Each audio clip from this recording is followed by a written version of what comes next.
ರಾಜ್ಯದ ಕಬ್ಬು ಬೆಳೆಗಾರ ರೈತರು ತಮ್ಮ ಬೇಡಿಕೆ ಈಡೇರಿಕೆಗೆ ನೀಡಿದ ಗಡುವನ್ನು ನಾಳೆ ಸಂಜೆ 7 ಗಂಟೆವರೆಗೂ ವಿಸ್ತರಿಸಿದ್ದಾರೆ. ನಾಳೆ ನಡೆಸಲು ಉದ್ದೇಶಿಸಿದ್ದ ರಾಷ್ಟ್ರೀಯ ಹೆದ್ದಾರಿ ಬಂದ್ ಅನ್ನು ನಾಡಿದ್ದಿಗೆ ಮುಂದೂಡಿದ್ದಾರೆ. ಸಕ್ಕರೆ ಸಚಿವ ಶಿವಾನಂದ ಪಾಟೀಲ್ ಮನವಿಗೆ ರೈತರು ಒಪ್ಪಿಗೆ ಸೂಚಿಸಿದ್ದಾರೆ.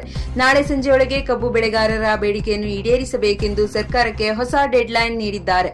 ನಾಳೆ ಒಂದೇ ದಿನದಲ್ಲಿ ಸಕ್ಕರೆ ಕಾರ್ಖಾನೆ ಮಾಲೀಕರ ಜೊತೆಗೆ ಮಾತನಾಡಿ ಸಮಸ್ಯೆ ಬಗೆಹರಿಸುವಂತೆ ಒತ್ತಾಯ ಮಾಡಿದ್ದಾರೆ.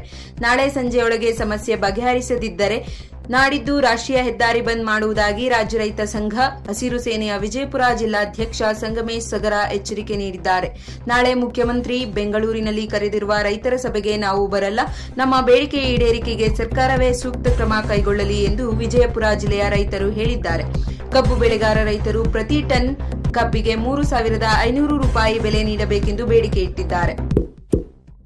ಇಂತಹ ಇನ್ನಷ್ಟು ವಿಡಿಯೋಗಳಿಗಾಗಿ ಲೈಕ್ ಮಾಡಿ, ಫಾಲೋ ಮಾಡಿ, ಶೇರ್ ಮಾಡಿ.